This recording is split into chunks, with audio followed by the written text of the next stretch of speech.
Hi guys, my name is Jack, and today we are going to review with you another horrible case. Before starting the story, I want to apologize for my bad English. I am not a native speaker. However, I am trying my best for you guys. Thanks for your understanding. Acts committed foolishly and because of the young age sometimes can break the entire future life and have the most unpredictable, even tragic consequences. In the story known as The Case of Daisy Coleman, intertwined the fate of several young girls who became victims of their own naivety and carelessness. They believed that this will soon be forgotten and life will return to its former course, but they were wrong. Each of the schoolgirls was subjected to cruel bullying by classmates and those whom they used to consider friends. In 2016, a documentary called Audrey and Daisy told the stories of girls who were victims of violence and bullying. These stories took place in different places and at different times, and the girls did not even know each other. But the picture clearly showed that psychological violence is often more difficult to survive than physical violence. But let's start at the beginning. The Coleman family. It was a large, friendly, and quite happy family which could be called exemplary. They lived in the small town of Albany, Missouri. Spouses Michael and Melinda were married for many years and raised 4 children together, sons, Charlie, Tristan, and Logan, as well as a daughter, Daisy.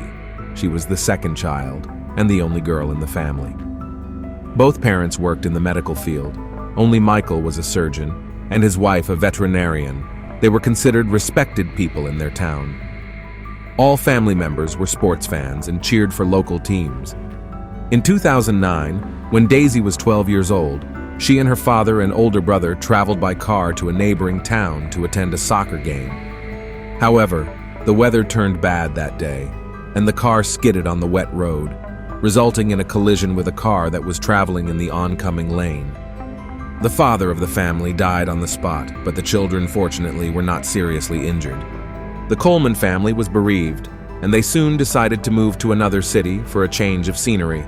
The family settled in Maryville, still in the same state of Missouri, where the children went to one of the local schools, and the mother got a job at a veterinary center. Gradually, they recovered from the loss and began to make plans for the future.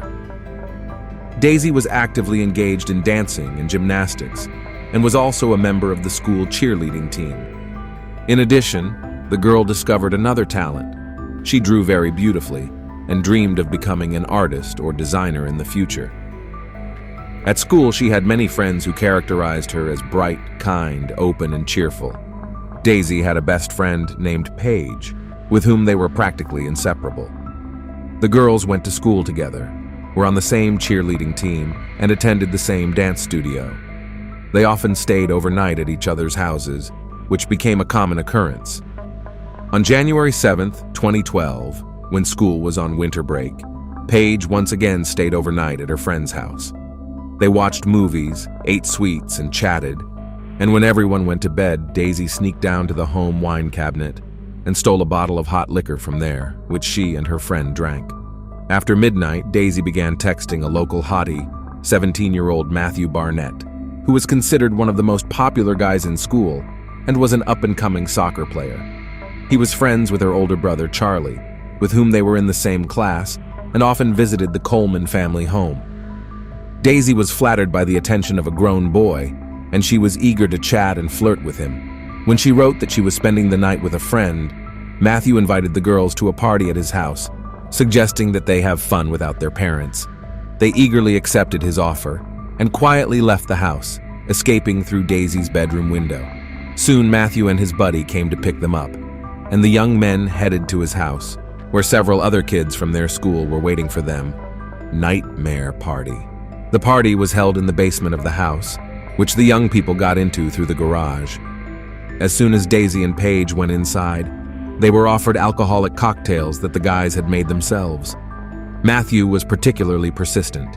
He poured Daisy one drink after another, and she drank it eagerly, trying to impress him.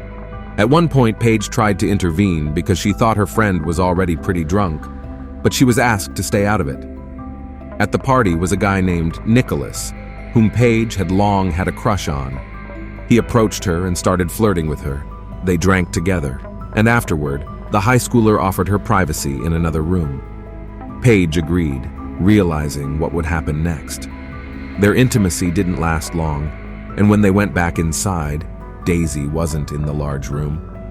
The door of the next room where the bed was slightly ajar, and Paige saw that her friend was lying there almost unconscious, and Matthew, taking advantage of her condition, had become intimate with her. In addition, another member of the party, named Jordan, was filming what was happening on his cell phone. As it later turned out, he also took advantage of Daisy's unconsciousness and had sexual intercourse with her. The boys put the girls in the car and drove them back to Daisy's house. Paige had sobered up a little by then, but her friend was still half conscious and unable to stand on her own. Soon, Daisy started throwing up, and the guys literally dragged her out of the car. While Daisy was vomiting, Matthew tried to gather her hair, but he was not doing a good job. Daisy's hair and clothes ended up soiled. The guys told Paige to go inside, and they would stay with her friend until she sobered up a bit.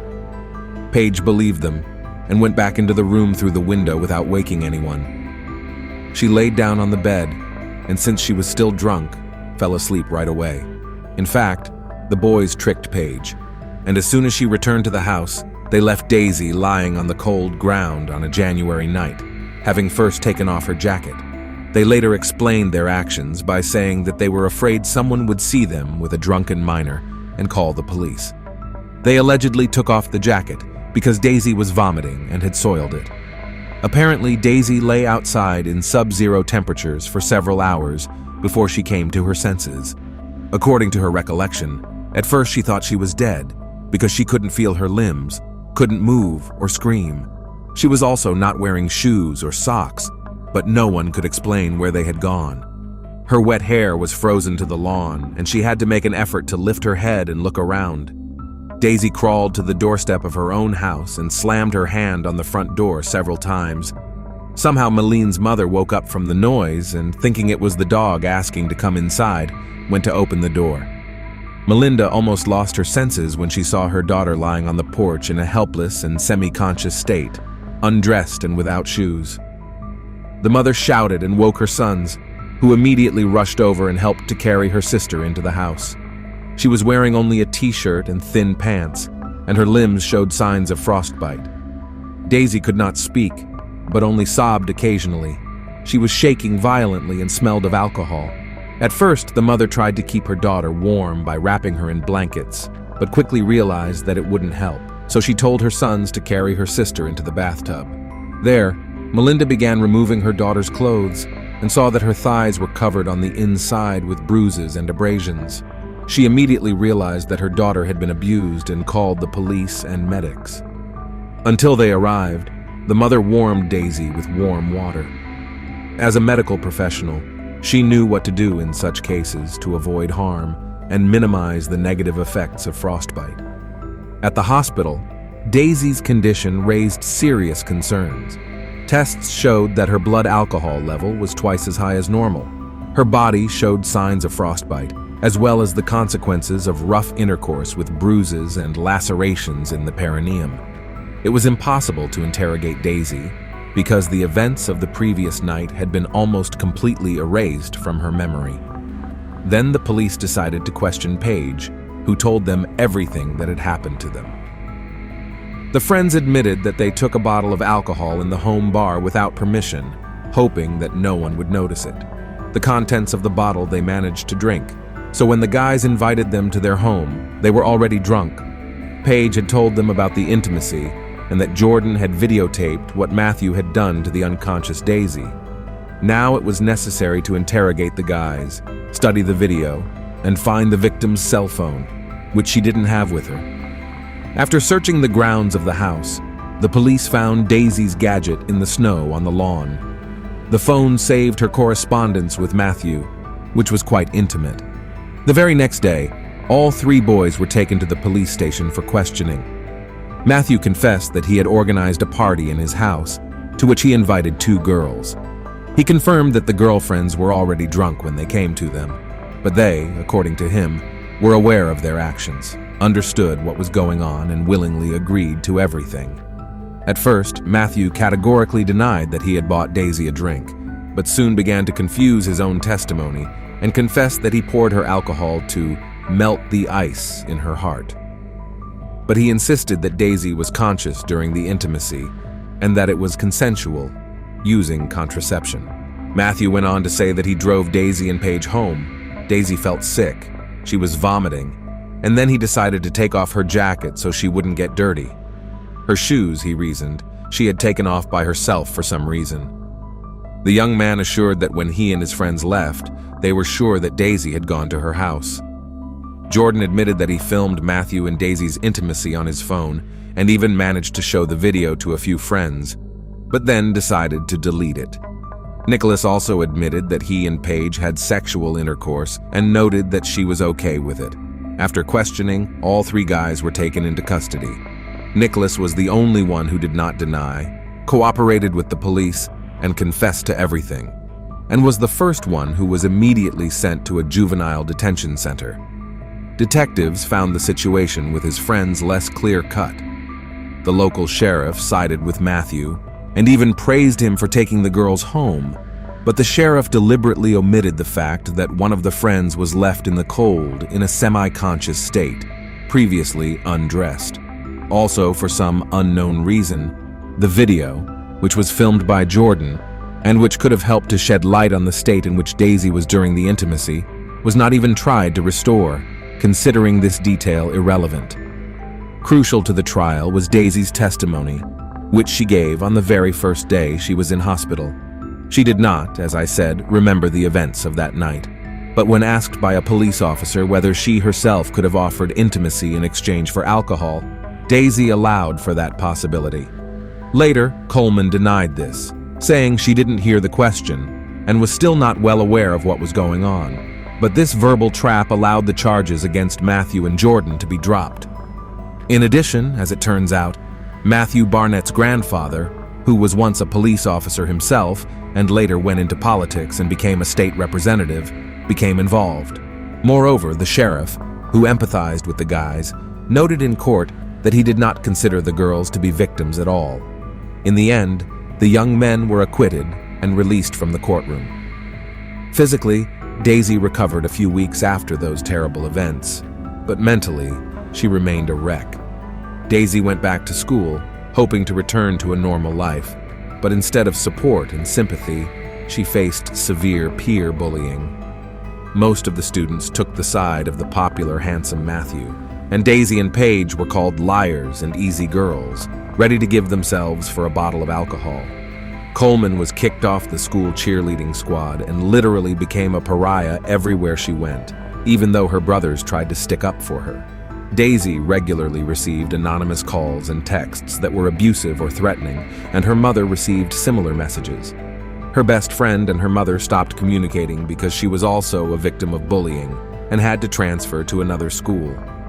Gradually, Daisy fell into a deep depression, began to avoid any contact with others, and even tried to settle accounts with life. The last straw was the arson of the Coleman's house, after which they finally convinced themselves that it was simply not safe for them to stay in the city, and decided to move to another state, where Daisy could normally finish school.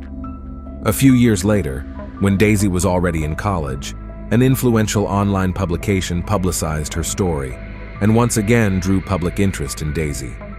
This time, however, a host of people across the country, many of whom had experienced something similar, or had also been victims of bullying, stepped forward to speak up for her.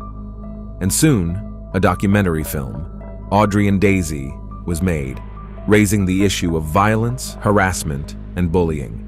The second character in the story was a girl named Audrey Pott, who lived in California. A similar story happened to her at about the same young age, after which she also became an outcast. The schoolgirl fell into a depression from which she could no longer get out of, and took her own life. Before leaving, she wrote on her internet page that her life was destroyed, and she saw no point in hanging on to it any longer. This documentary project and the public support it received inspired the Coleman family to continue to fight for justice and get the investigation reopened. This time, Matthew Barnett was still found guilty, but was sentenced to only 4 months of probation, and he also paid the victim a laughable amount of less than $2,000. After graduating from college, Daisy moved to Colorado, where she planned to start her life with a clean slate. She found a use for her talent as an artist, taking a job as a master at a tattoo parlor.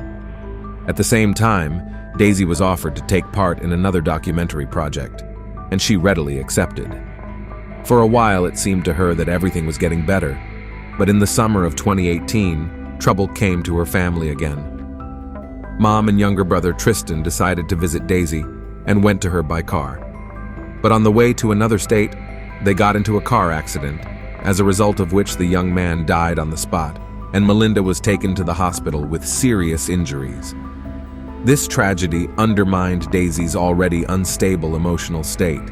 She became withdrawn again, didn't want to socialize with anyone, and withdrew into herself. On top of that, she learned that she would never be able to have children. She was saved from a desperate step only by her favorite work and creativity, and she reflected her pain and fears in drawings and sketches. Soon, Daisy began to complain that a stranger was stalking her. She again received threatening and abusive messages, but worst of all, he repeatedly came to her house. She began to feel as if a nightmare from her past life had returned to drive her completely insane. Coleman went to the police several times, talking about the mysterious stalker and that she felt threatened by him, but her statements went unheeded.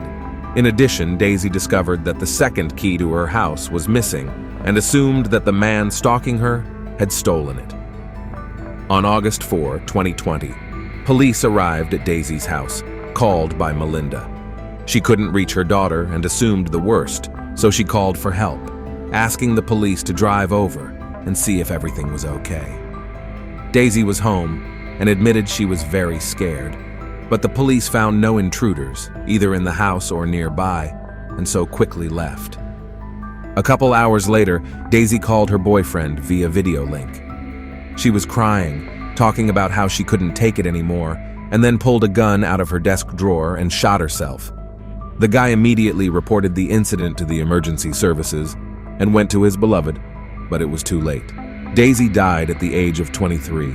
Daisy became the third member of the family to pass away prematurely. Her mother, Melinda, couldn't come to terms with the loss. She posted almost daily on social media reminiscing about her daughter, apologizing to her, and saying she wished she could take her pain on herself. A few months later, the 58-year-old woman left one last post with an old photo of all her children together. She admitted that she couldn't bear to live with the pain, and afterward, she voluntarily left this world, shooting herself just as her daughter had done. Of the once large, loving, and happy family of 6, only brothers Charlie and Logan remained. When they wanted to take some of their sister's belongings as a memento of her, it turned out that the salon where she worked had been robbed and the albums with her exclusive sketches were stolen. As for Matthew Barnett, his life is quite successful now. He graduated from a prestigious college and decided to follow in the footsteps of his influential grandfather. When Matthew learned about the death of his mother and daughter Coleman, he dryly expressed his condolences on his page on the internet. Thanks for watching, guys. That was Jack with you. Subscribe to the channel. There are many shocking stories ahead.